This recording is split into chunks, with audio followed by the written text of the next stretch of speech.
Okay, don't worry. I haven't been like burned. This is my chocolate cacao mask. You know my girlfriend from Jeanette Skincare, who I've known for, my God, I think we've known each other 25 years now. Anyways, I'm going to Nashville tomorrow for a shoot for some updated photos for the upcoming new website. And I got a big ass fucking zit right here for the photo shoot. So I'm hoping it's all gonna be, we can Photoshop shit out, can't we? Right, but anyways, I'm just trying to help myself. And I'm still, I feel like I'm still in another dimension. I still feel like I'm tapped into riding the wave of present to flowing through this delicious dimension from having interviewed Stewart Pearce today. Just his voice right out of the gate is like, it's sourced in this multi-dimensional place and it invites you there. And he's so funny and he's so connected and he's so humble and he's so magnificent. He's so kind. He's so eloquent. I mean, when he was telling me the story about when Lady Di died after he'd worked with her for years, I mean, I just teared up. I still remember exactly where I was the moment I found out. And just this uncanny connection to her ever since I knew she existed. And then listen in the interview at the end, what Stewart had to say, which made me cry again. And it's all starting to make sense. This energy that's coming through me, the love I have for humanity, the respect I have for Stewart, and the magic of it all. So pray for this zit to be disappeared by tomorrow. No, it'll be by Saturday morning for the shoot. Yeah, and enjoy this magical, exquisite man. And get his book. And definitely get the audio book because his voice is so amazing. And I'm going to sign up also for his voice course. It's completely reasonable. And our voice, what if that is indeed the song of our soul, and our alignment with that changes everything. Okay, there's literally a baby fawn right in front of me in the front yard. Hi, baby. Oh, where's your mama? Oh, this is a magical moment. Life is so, there's two. They're brother and sister. Oh. Okay, they're going poo. That's fine. Anyways, that's fine. You can go poo in the front yard. It's fine with me. Yep. Okay, enjoy this interview. I love you. Welcome to Intimate Conversations, Soul Medicine. Intimacy is an inside job. Hello and welcome to another episode of Intimate Conversations, Season 11, Soul Medicine. I am so stoked to have this most incredible man that I've been wanting to have on this show for almost a decade, the amazing Stewart Pearce. We've already started talking. I've already got shivers. So sit back, buckle up, because it's going to be a delicious ride. He was the head of voice at Webber Douglas Academy, London from 1980 to 97. And he helped pioneer Shakespeare's Globe Theatre between 97 and 2010.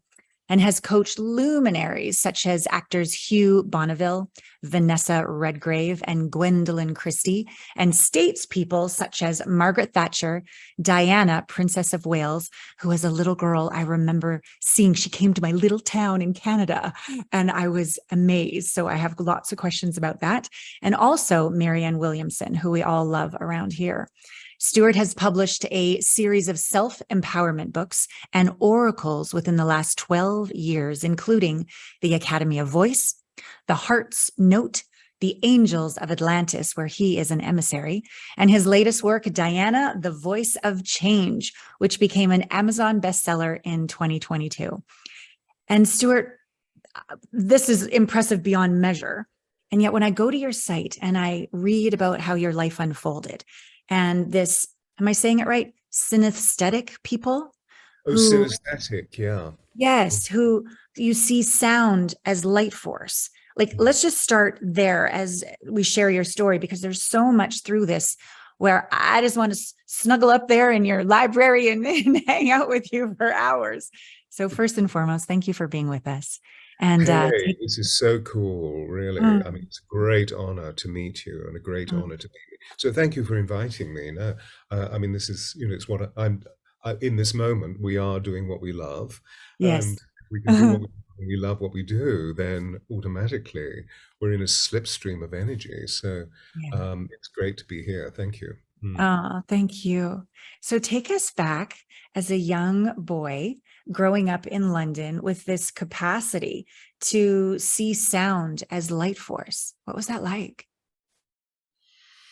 Well, I suppose from my adulthood, I've lived 7 decades, so I now am saying it was extraordinary. But at the time, the preternatural world, the supernatural world, was really beautiful to be in connection with. Being in 3D was not that easy. Yeah. Yeah, I hear It you. wasn't to do with a traumatic home background. I mean, I had the most amazing mother who was Mm, my centrifugal force. She grounded me mm, and was aiding and abetting me in the whole substance of not becoming inhibited, but of mm. being just simply judicious about the way that I share the information because Right. I always wanted to speak. From the moment that I began. So I spoke about what I was seeing, that I was seeing angels, that I was seeing Yes. supernatural beings, I was seeing dead people, spirit, I was seeing the elemental kingdom, the fairies and so forth. I was Yeah. seeing these things. And the way that I was brought up in very old buildings because my father worked for the British royal family. He was one of their servants. Oh, And so okay. we had grace and favor accommodation in, well, for the first 7 years of my life in St. James's Palace. And then we were given a house by Queen Elizabeth II, who, of course, is now dead. Wow. So there was all of that going on. So in many ways, it was a very elitist home background. Mm, Uh, but at the same time, my mother was a very earthed being, and so made sure that we were being educated in what we call in the United Kingdom state schools. hmm. And that was traumatic for me because I just simply couldn't understand why the children were rushing around beating one another up, competitively. There was a lot of ego. I mean, this Yes. was the early 50s, so we're only 7, 8 years after the Second World War, and those traumas of Europe, the European war, were still spreading through these dear children's parents. So there was a Yeah. tremendous amount of dis-ease. Mm, mm. So I isolated myself because the preternatural world was more real to me than the world that I was actually trafficking through, as it were. Yes. And I couldn't do what they wanted me to do. I could not read because Mm, for me, I was seeing, as you were just talking about it, I was yeah. seeing sound as light force. I was seeing sound as wave energy, which Yeah. was Wow. extraordinary. And I would float. I believe in the way that, for example, we read that the great shamans would Hmm. travel on lines of force, whether it be these light forces that I'm talking about or the magnetic forces of light within our planet, the fire lines, the ley lines. Hmm. I Hmm. believe that's what Alibaba and the flying carpet was all about, the magic carpet, that he was Mm, able to travel. However, mm. um, and so this was more real to me than trying to learn to read Jack marries Jill and all should be well. And I just couldn't do the math thing at all. You Same. know, okay? So I guess if I was a child today, I would be pronounced as being ADHD Yeah. and dyslexic. Nobody knew about these things then. Right. And so they punished rather aggressively, rather tenaciously. So Mm. I became aware of those people over there whose Yeah. auric field was surrounded by these beautiful colors because their love and magic, their enchantment and their care and Mm. compassion were just exquisite. And Mm. then there were the people over there that I was terrified of because they Yeah. were evidently immensely angry, Mm. highly aggressive, very frustrated, and took their aggression out on me. I mean, it must have been so difficult for them. I have huge compassion for them now, having Mm. forgiven and forgiven, because after all, I was not a responsive student. And the Yeah. whole point was at that time, you had to be a responsive student, that Mm. small child. But I just couldn't do it. So I Mm. was beaten. thoroughly, you know. Dear, dear. And, you know, to give an example, for example, when I couldn't achieve something, I would see that individual's energy field break into what looked like shards of glass, Wow. dark reds, dark purple, Yeah. black. And this would come towards me. So I would do this as a 6, 7-year-old child and was Wow. considered to be mad. That's Right. what Right. your child is mad. So, of course, I was taken off into psychiatric care and met a Right. guardian angel. Yeah, I mean, it was the patriarchal force, you see. My mother protested and protested. And the guardian angel was a pediatrician who said, this child is hypersensitive. There is nothing Yes. wrong with this child. So Yes. I thought the simplest thing to do intrinsically was to shut up. Yeah. So I self-muted for 2 years. Mm. And Wow. that was around sort of 7.5, 8, 9 years of age. Mm. And it allowed me to become absolutely still within Mm. and Mm. just observe. And that's when I realized I was getting grounded. Yeah. Obviously, I didn't really know that at that time. I just felt more solid in my body. So I Yeah. had more of a connection with Mother Earth and Yes. was able to interpret the love sequences that I was surrounded by, for example, from my mother, not from my father, who was frightened of this child that he'd brought forth. Got it. Okay. I'm in love with you already. This is amazing. Um, as a little girl out at the lake, dad drunk, mom checked out. We were the first cabin on the row. And I would go to the side where the fairies were. And I would sit with the logs and the moss, and the lake was in front of me. And this was my happy place. I would go every single day. So I love this. And also, my son, when my mom passed, he said she was going up the escalator and I was coming down. And he would say, oh, she's sitting right here, mom. She's sitting in the living room. She's sitting in the car. Even as a child, he wouldn't look at me when I was changing his diaper. He would look at someone else who I could feel as a presence over here. And I'm very curious as we move forward in this, because I love that life brought you into this love. I love how you write the pulse of great mother's earth soul. Like I feel her in my womb. Like she lives in there, breathing the holy wind of Wankantanka, given life by the great father of the sky. And you began training with a shaman. So tell us your love of the sacred teachings of Native American. Here you are in London, and yet you have this lineage, this ancestral alignment. Mm, mm. Well, you know, I flowed with life. During secondary education here in high school, when I came out of silence, Mm. I hummed myself into existence.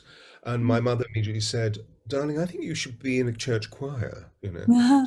Yes. So I was put into a church choir, but of course I couldn't read.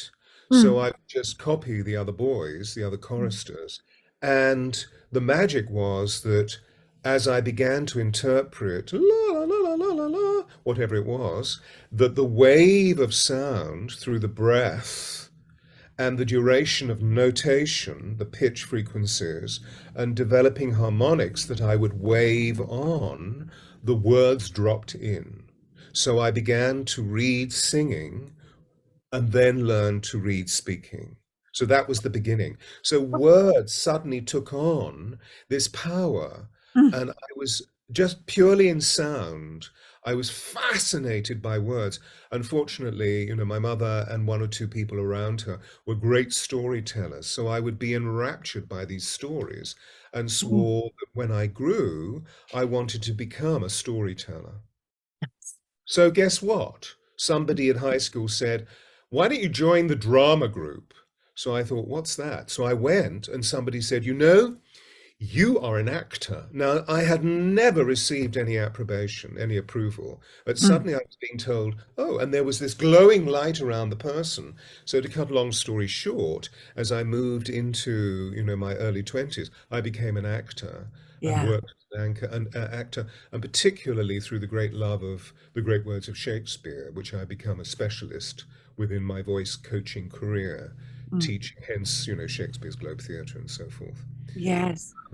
So I just wanted to give that context. But Yes, you thank you. you asked a very specific question. Just remind me of the question so we can Back leap on. to this, to the Native American people Oh, the after, Native American. Yeah, yeah, yeah. how that Thank you. informed your journey. So, during my late 20s, I was working as an actor, very successful in New York and Los Angeles, got a casting for a movie, was moving from Manhattan to Los Angeles, where we were making the movie, 20th Century Fox. And the telephone rang as I was packing up, because I'd been there for about 2 years. And it was my brother saying, "What are you doing?" And I said, "Well, you know what I'm doing. I'm going to become the greatest actor of the 20th century." He said, "I think you need to sit down and listen to me. Mm, Mum's got terminal cancer. She's got three mm, months to live. What are you going to do?" mm, So I let all of that go and came back to the mm, United Kingdom and nursed her for a year. Our father had died 3 years prior. They mm, both died quite young in their mm, 50s. mm, And mm. so that was a huge shift. It was a huge rite of passage, which blew open my third eye, blew open my throat chakra, which was automatically being engineered by the voice coaching that I'd been through myself with the Royal Yes. Shakespeare Company and with a leading mentor who, alas, is now passed. But she was a Wow. great, great, great voice director, voice coach of the Royal Shakespeare Company, somebody called Cicely Berry, who really took me under her wing because she Mm. saw that I was having difficulties. Yeah. Um, and that's when suddenly the spiritual aspects came back into my being, meaning I became more aware of the flow of the spirit of the universe. And Yeah. as you well know, when the student is ready, the masters come. Yeah. So I started meeting extraordinary teachers on the stage of life. Mm, Suddenly, there was a Sufi elder, mm, wonderful rabbi who introduced me to Kabbalah, and then mhm. there I was visiting friends in New Mexico, and suddenly here was beautiful Painted Arrow, who claimed me through, an interesting story. However, so I worked with him for 3 years and reawakened something that I'd experienced about 20 years prior when I first arrived in the States in my late teens, early 20s, where I was visiting friends in Maine, Mhm. England, and one day somebody said to me, "We're going for a hike." And I thought, wow, okay, so hiking what? And they described what the feature was, that we were going to climb Mount Caribou, which we did. And when we got to the top, it was a beautiful summer's day. And so after the hike, we all lay down to sunbathe and to recover, as it were. And Yeah. I went somewhere. I went into deep, deep alpha and started to travel through this mountain. Wow. Later, I don't know, 5 minutes later, whatever it was, I came back into Yeah. awakened consciousness. And as I set up, I realized that my friends had left. They'd gone, I don't know where they'd gone, they'd gone to look at another view. And as I sat up, a breeze passed over my chest. I'd taken my t-shirt off, so my flesh was, naked. And I heard in the breeze, "Yo, yeah, yeah." Mm. And I realized that my ancestors were calling me, my Native American roots were calling me on Yeah. spirit level, obviously not on blood level, not through Yes. my blood lineage, because I'm a Northern European by blood, but Mhm. spiritually. And so that was picked up 15, nearly 20 years later by me meeting beautiful Painted Arrow and Ah. working with the Tewa. So he took me through a rite of passage. Oh, this is so delicious to me. I'm in North Carolina as we're recording this interview, and I'm paddleboarding through Nantahala, and I'm feeling the energy of it's near Cherokee County, and even feeling, I believe it's Sasquatch. That's the energy I'm feeling, a very protective, honoring energy. And just 2 days ago, I thought it was a duck going the backwards. I'm like, why is the duck going backwards? But it was antlers, and it was a deer swimming in front of me with antlers. So there's a lot of magic that I'm aligning with your story here, and the diversity of your multidimensional, multi-life like lineage that you're tapping into in this very life. I want to go back one moment and then go forward. You said, your third eye and your voice opened after the death of your mom. One of the most poignant, beautiful times. Well, two beautiful times, the death of my mother and the birth of my son. And they were about 9 months apart.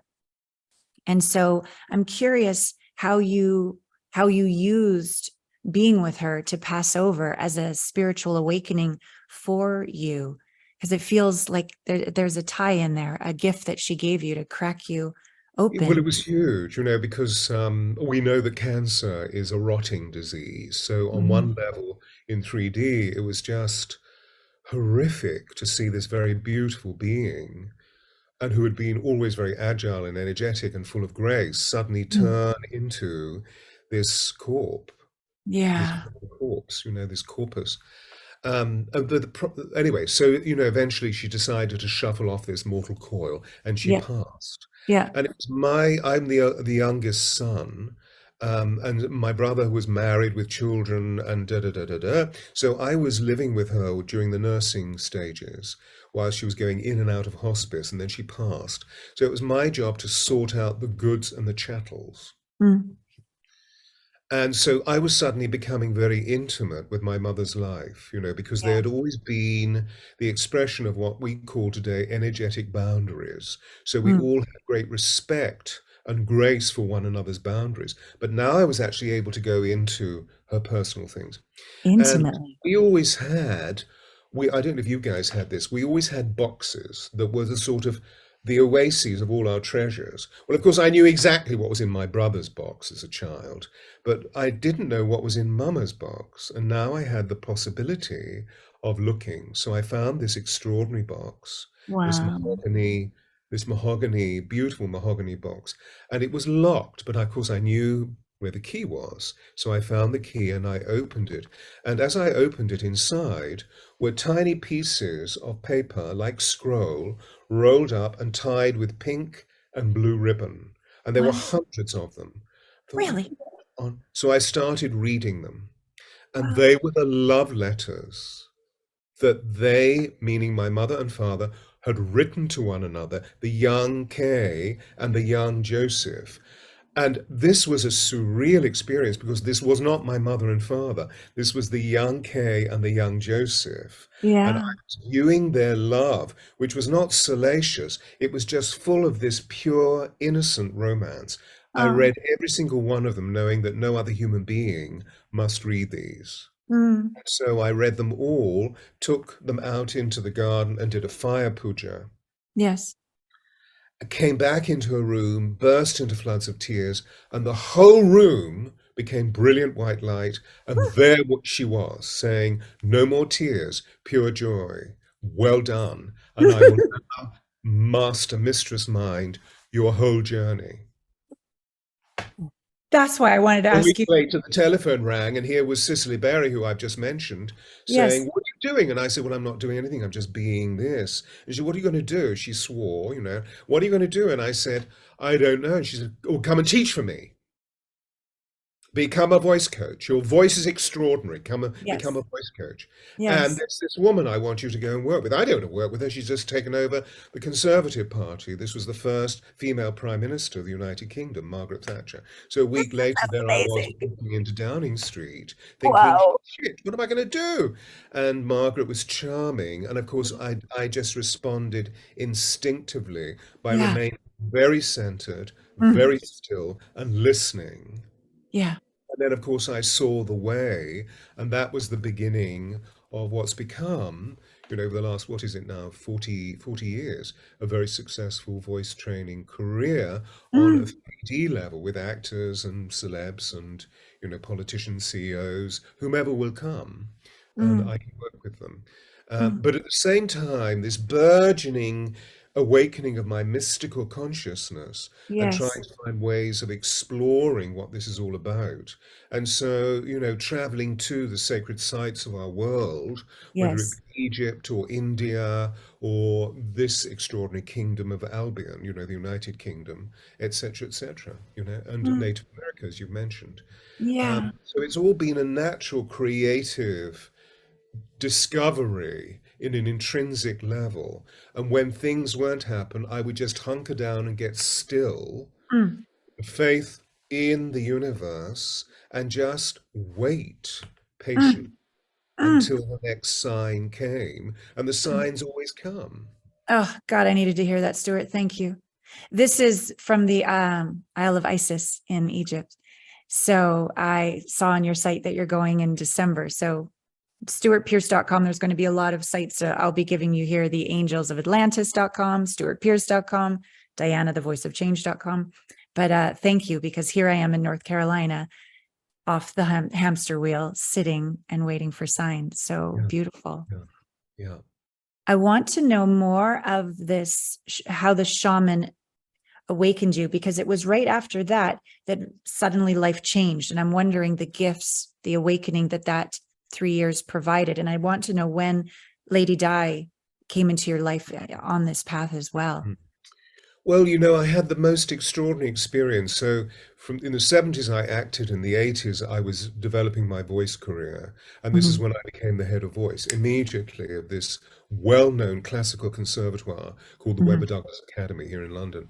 Which train people rather like Alan Joe Lansbury, Minnie Driver, da da da da da da da. Wow. And in 1987, I was already beginning in working with someone's voice. I was working on the intrinsic presence of their spirit, because our Yeah. voices are the songs of our soul, Yes. awakening and releasing tensions from people, Mm. particularly in relation to the breath, because as we know, when we're traumatized, we stop breathing. So we Right. contract on deep tissue level and so forth and so forth. So Mm. as soon as I started working on this intrinsic value with the people who were coming to me, I was beginning to awaken my intuition. So I thought, oh, Mhm. I think I need to get some training in this. So I trained at a very well-known school here in London called the College of Psychic Studies, which really Nice. arose at the end of the 19th century with the huge arousal of spiritualism, with Madame Blavatsky and so forth.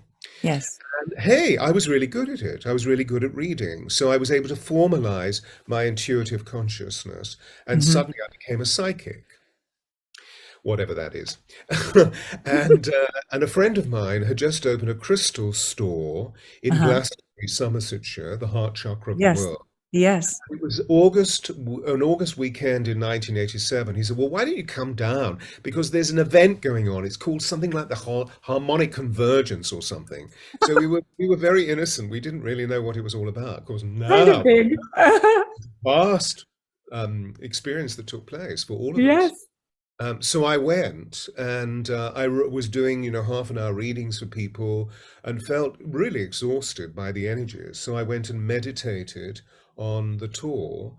And this is when I had a complete extraordinary experience. I mean, a divine transmission, where I heard in meditation a series of harmonics, a celestial sound that was the most exquisite that I can remember, bar something that I remember hearing in my crib and as a very young child when I would hear Wow. the angels sing, because the angels would appear to me as orbs of light, and their appearance would always be preceded by harmonics.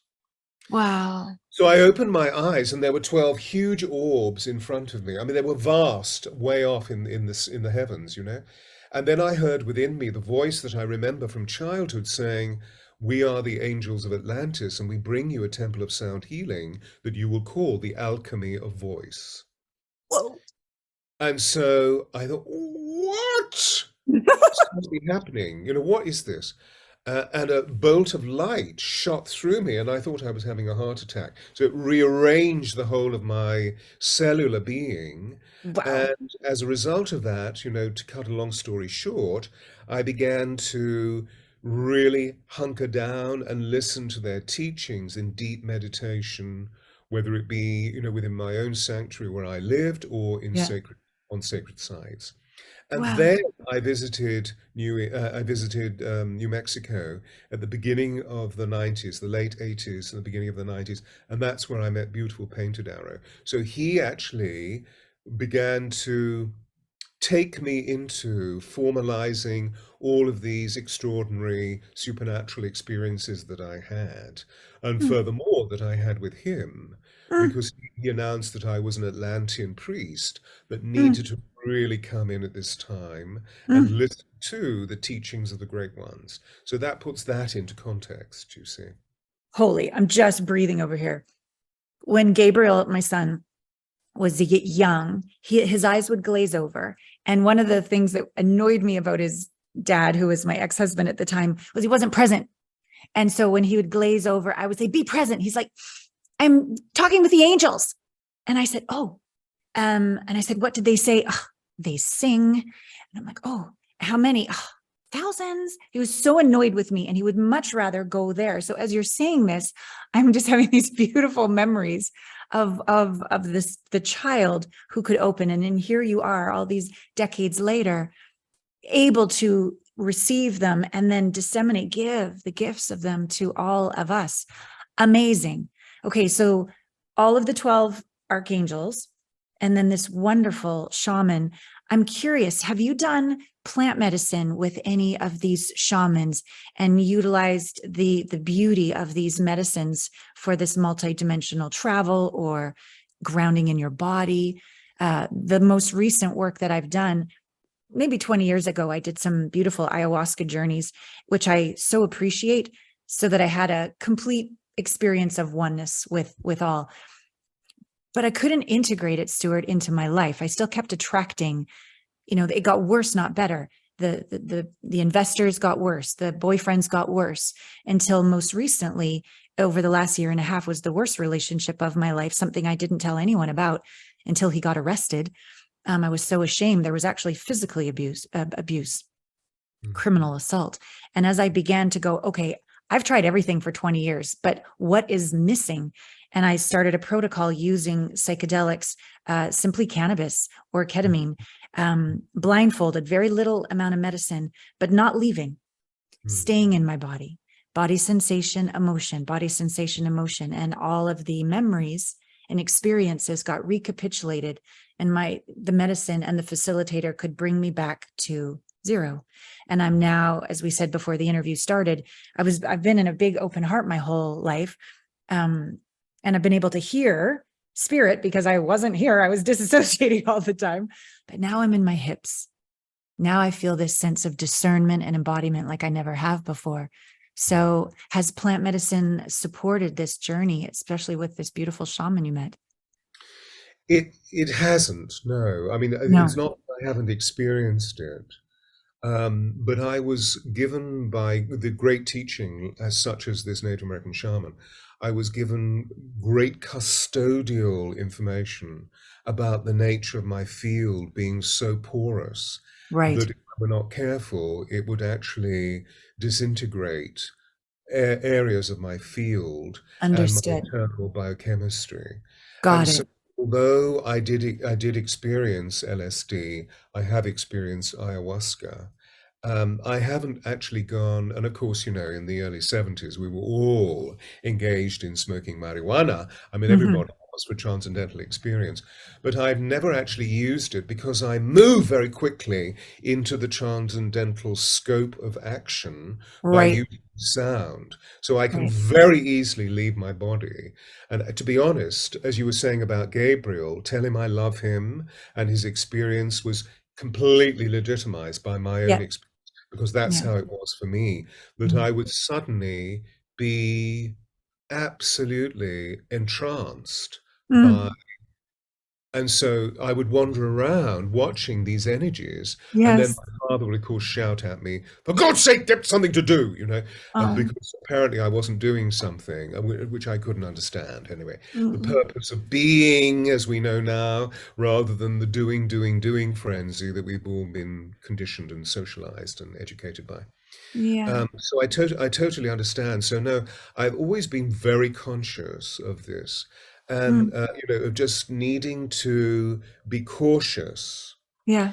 But that doesn't mean to say that I'm not absolutely in respect, Mm, particularly of the vine, of the tea, of ayahuasca, mm. absolutely in respect of this extraordinary gift that has been given us by, Yes. particularly by the Southern American shaman, some Mm, of whom I've also been with Mm. and experienced extraordinary retreats with, and Yes. particularly going into the very heart of the forest The and Amazon. being Yeah. with them so that they, and hearing the way that they identify the vibrational frequency of every single plant through sound. Yes. Because I Yes. also have this ability to see here. I So am. they would test me. What is this? They're very firm. And I would say, well, I don't really know, but my experience is. And they would say, okay, good, pass. You know? Wow. In the forest. Oh, how And gorgeous. to be honest, in my own growth, in my own cultivation of self, I purely allow myself to be led intuitively. Mm. And Egypt has been alive in my being since my 15th, 16th year, where I was there on a bonding exercise with my father. Oh. I always remember him saying, "Why did you come to Cairo with me?" And I thought, "Oh, over my dead body."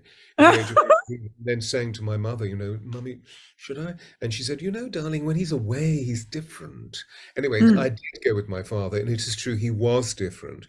But Mm. what was interesting is that we were staying on the Giza Plateau in this Mhm. extraordinary hotel, and we met a friend of his who was involved in esoterics. So when Yeah. my father's time in Cairo came to an end, Yes. I stayed on. I was invited to stay on, and Wow. this man introduced me. We went all the way down the Nile into the great temples, and this was the point Hmm. that I wanted to make, because Yes. what I've discovered over the last 50 whatever years, more than that, that the temples that I visit twice or thrice a year, taking Mm. retreats, and have done for about 20, I don't know, 5 years or something, Mm. uh, that they intoxicate Mm. my field with light. Mm. So I felt that that practice has Yes. been crucial for me rather than going the plant medicine route. Right. Right. I haven't, that doesn't mean to say that I've avoided the shadow aspect of my being, because I have had rich shadow, like many of us. I mean, in Mm. the sense of these wonderful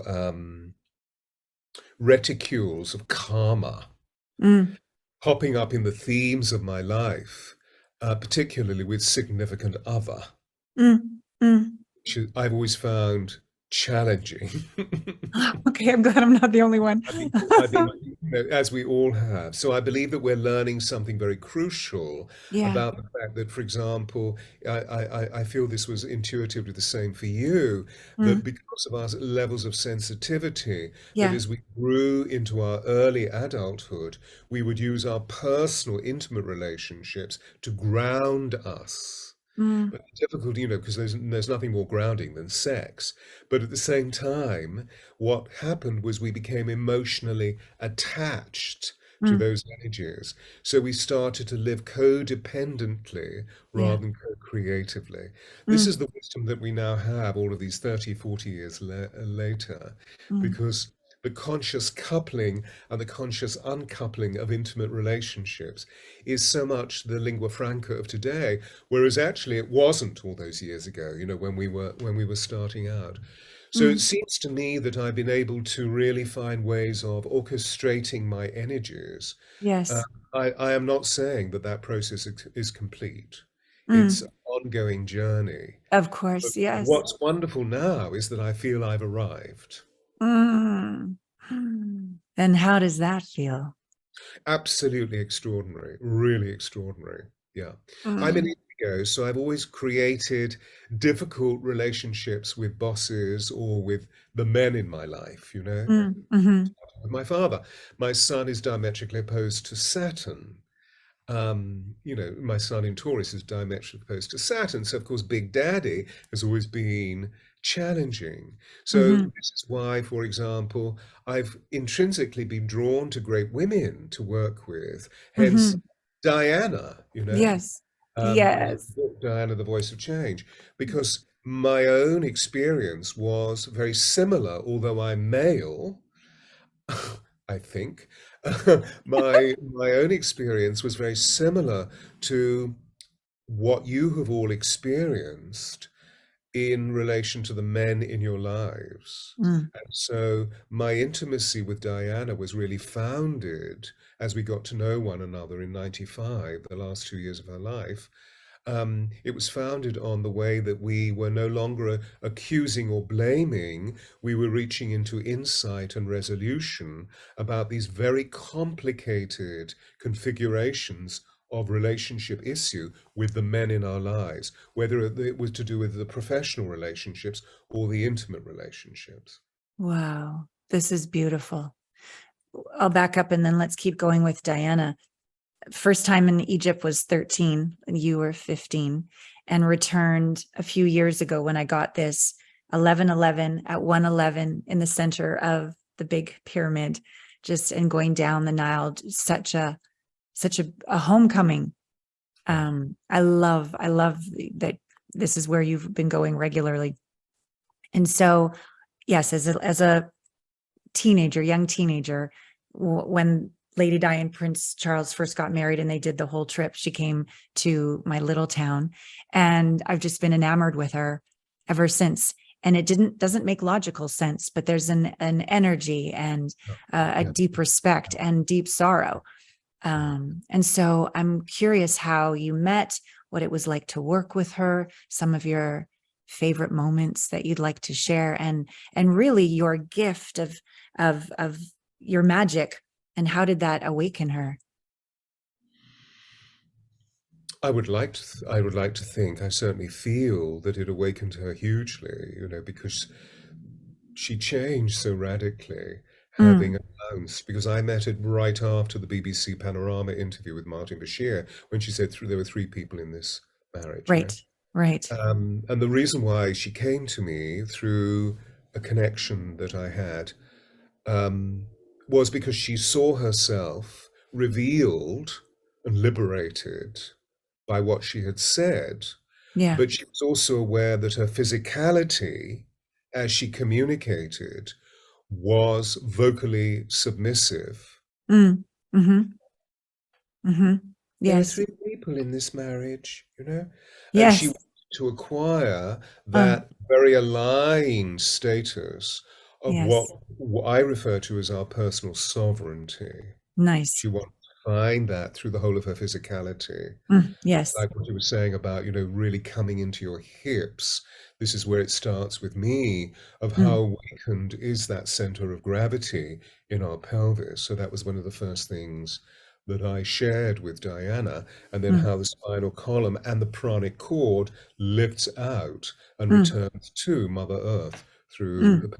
through the pelvic intelligence.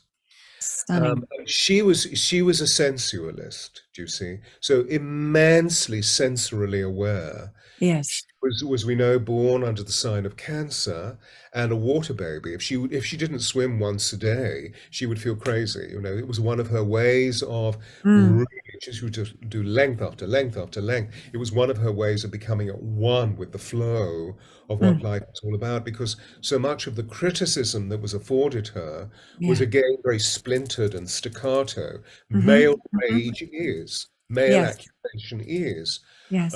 as indeed it can be with the arousal of the dark force within the feminine. It can be very splintered. But by coming back into Mother Earth's tears, as it were, the waters of the life, she would actually find a way of reconnecting. This was Mm, all intrinsic and subtle and highly intuitive. When I came along and I engaged her in conversation in our coaching sessions, she was able to say, "Ah, that's why I feel that." So she began to see that her sensory impulse uh-huh. was remarkable, and that she'd been highly intuitively awakened, just didn't fit into the 3D paradigm, that Yes. gestalt of doing, doing, doing, doing academically, Yeah. because her raison d'etre was here and not here. Yes. Yes. Ah, I love this. Did you sense something was coming when she died? Did you sense that with your intuition? Oh, sure. Yeah. Mm. How did you navigate that? With great difficulty, but my purpose was to serve Diana, and Yeah. I was serving her in her life enhancing Mm, process. She was cultivating this extraordinary freedom, and for the first time in her adult life, she wasn't insomniac. and she wasn't reaching for, even with the occasional Tylenol, et cetera, or fixating on the latest therapy. She was beginning to recognize how all those modi, all those modalities had actually fed her into Mm, creating this strength of her own purpose. But I mm, remember, I remember the last time I saw her, and her summer plans in July, August 97 had been rearranged because she was going on holiday with a dear girlfriend. But the girlfriend's father was very unwell, and so vacation plans were shifted. And so Dodie had come along, and Dodie was this wonderful lover mm, she just enjoyed being with because he was so adoring and devoted. mm. She wasn't in love with Dodie. She was engaging in that wonderful play, which Yeah. also engaged in wonderful lovemaking. So she was Mm, having great fun. And I know she came to see me. She was distraught because she'd just been to Versace's funeral in Milan mm, with Sting and Elton, and she was very distraught about that. And as we were talking about intimations of mortality, mm. suddenly the joy of going to the south of France was taking over. So I led her into the joy, needing to recognize that we would get back to all of this other stuff. But as I did this, an energy thudded into my being Mm, and shook my solar plexus in such a way that I knew mm, inside this was possibly the last time that I would see her. But I mm. couldn't allow myself to bring it into conscious thought. It was Yeah. just this awful, you and I know, we know, those of us who are kindred spirits, we know that when we have intuition or psyche and the Yeah. higher self speaks, our physiology is affected. So the first thing we need to do is to really get centered of Yeah. what does this mean. So I Mm, did know. So when the information came, I was in New Mexico. mm, I mm. was on holiday in New Mexico, and I just happened to look over somebody's shoulder who was reading USA Today. I don't do that stuff.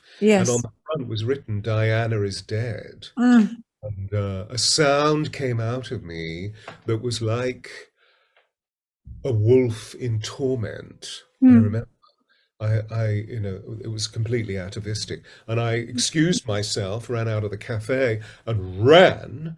And there was a church nearby, and the service, the mass had just finished. And I went in, and the priest saw me and did this, and I fell into his arms, Oh, wept. yeah. And he said, "My son, what has happened?" And then I Mm, said, "Well, Princess Diana has just died." And I yeah. knew intimately. Mm, So, of course, I was on the next plane out to come back mm, here. And indeed, I've written the prologue to the book, Diana, the Voice of Change, mm-hmm.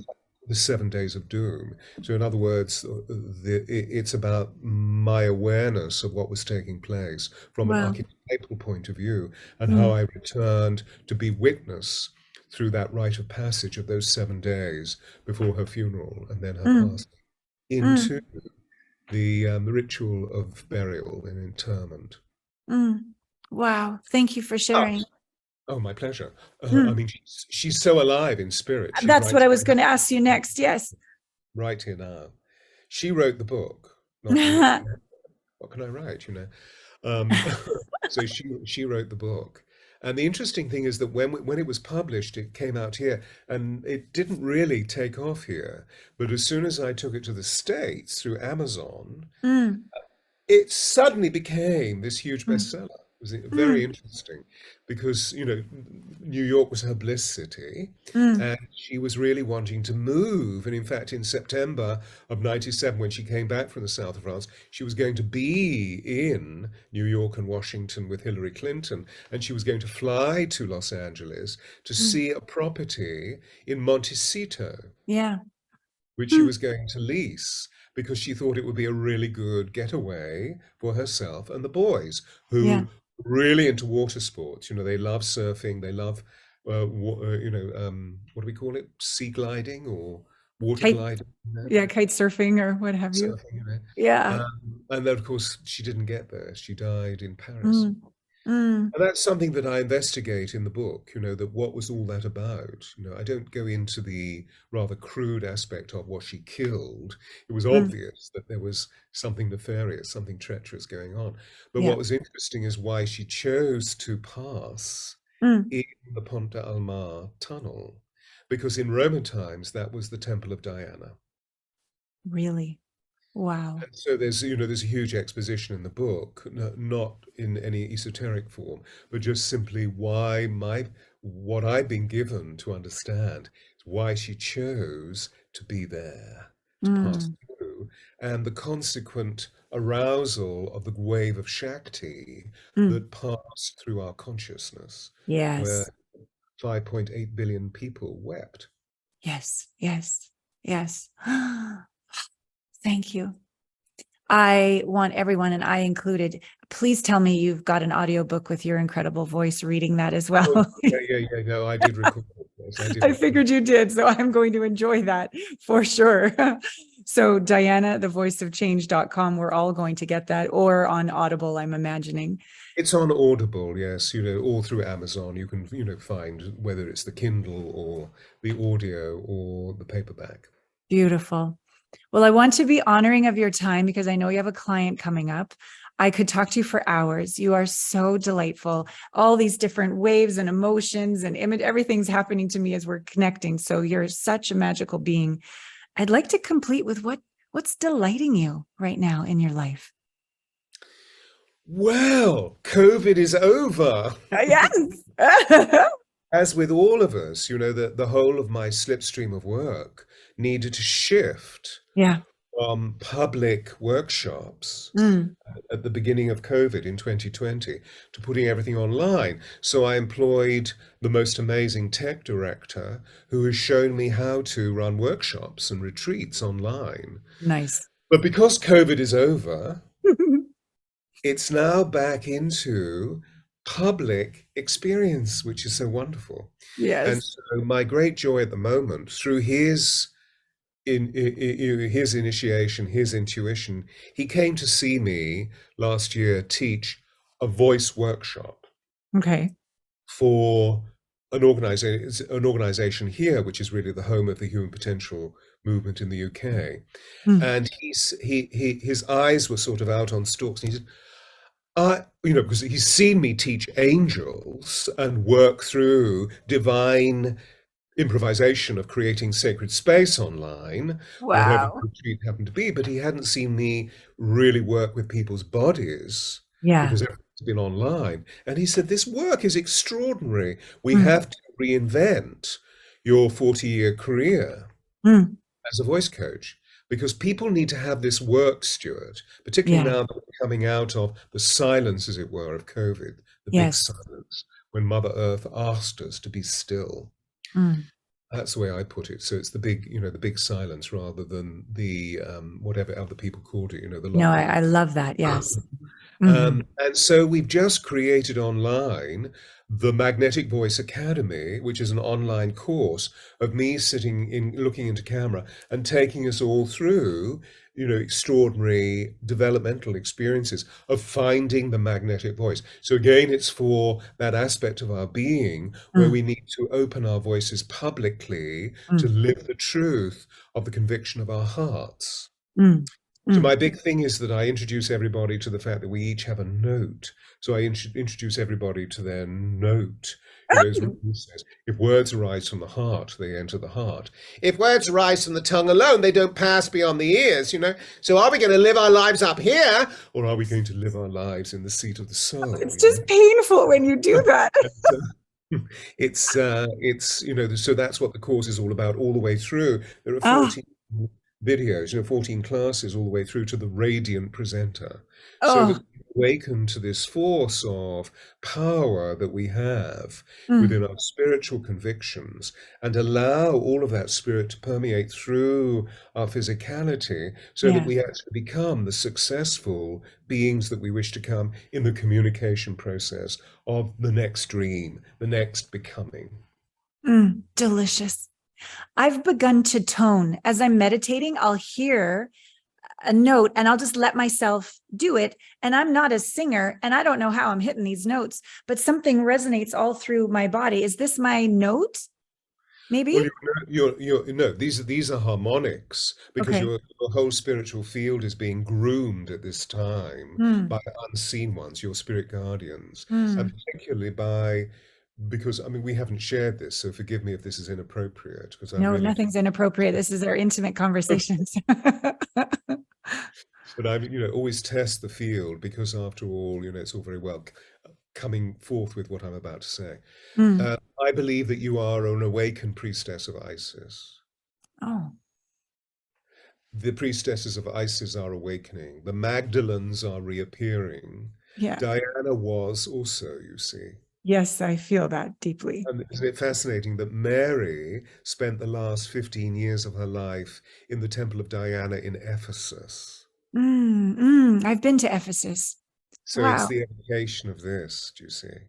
So the harmonics that you're hearing, I believe, are these transcendental corridors of light through which Mm, sound travels from the higher dimensions to mm, awaken the truth, the perspicacity, the extraordinary healing that mm, you're bringing forth at this time. You're amazing women, mm, um, particularly in relation to this substance that we need to understand of how we can heal our neuroses in mm, relation to separation and move into the glory of diversity. So that mm. when we examine the stripes, the pain of the darkness of the shadow within, that we don't blame and accuse, we work through forgiveness, we work through Yes. compassion, we work through empathy. But of Mm, course, as you well know, what we need to do is to really find a way of living the rage mm, of the oppression and the injustice before we get there, but not turn it into blame and accusation, and mm, not project our anger onto everybody else. But mm, it is time. My phrase for this is when the women's voices are aroused, the mountains move, mm. which is a Japanese proverb. And I believe that you will transmute, you wonderful women will transmute your rage into absolute unconditional love. Yeah, fierce love. Fierce love. Fierce love. And this is Yes. going to part the Red Sea. It's going to part the Mm, waters. And we yeah. men are going to be, because we're going to be so Yes. enthralled by the power. Mm, that feels so true. Barbara Marx Hubbard, vocational arousal, right? Yeah. All of these connecting points that we have, because Yeah. Barbara was a great friend before her Oh. passing. Mm. Well, may this be part one of part two, three, four, five, six of us being able to be together. Oh, please. I mean, it's been such an absolute joy meeting you. It's like meeting pure spring water, you know, Oh, cascading out of this wonderful waterfall into this pool, which I can look deep into and see the bottom. And everything is so pure. Oh, it's just been beautiful. Thank you so oh, much. It's been an absolute pleasure. absolute pleasure for me as well. Ah, all of you viewers and listeners, if you're on the same buzzing, flowing, delicious wavelength we are, we hope you've enjoyed basking in this delicious energy. I know I there's probably been many moments that have sparked something within you. So my request when you finish watching this or listening to this, don't just go off onto social media, even though you might be watching this on social media. Sit, preferably sit in nature, feel, drop in, be still, allow something to inspire a divine action that will literally change the trajectory of your life forever. Be it getting his book, Diana, the Voice of Change.com, be it this Magnetic Voice Academy, the 14 courses, Pearce.com. All of these will be in the show notes. And just if it's just allowing you to speak your voice, your truth, your song to someone that's meaningful, allow this conversation to have deeply touched your life. And so until next time on Intimate Conversations, Stewart, thank you so much. Love and adore you. And I I love love and it. adore all of you. Thank you for being with us on Intimate Thank you so much Conversations. for holding this space. Really, it's Mm. just so exquisite. Oh, And to thank all you viewers, namaste, namaste, namaste. Yes, yes. All right. All my love. See you next week on Intimate Conversations. Get out there and make love to life. Okay, it's a magical morning. Not only am I having my magic mind, there's this magical blue butterfly that just wants to hang out with, hi, come visit again. Maybe it will. Oh my God. Hi. It's seriously right here. Oh my goodness, hi. Look, do you see it? Okay, this is crazy. I've never had a butterfly like me so much. Maybe it's not a butterfly. Maybe it's a spirit or something. Oh my goodness. Okay, this is freaky.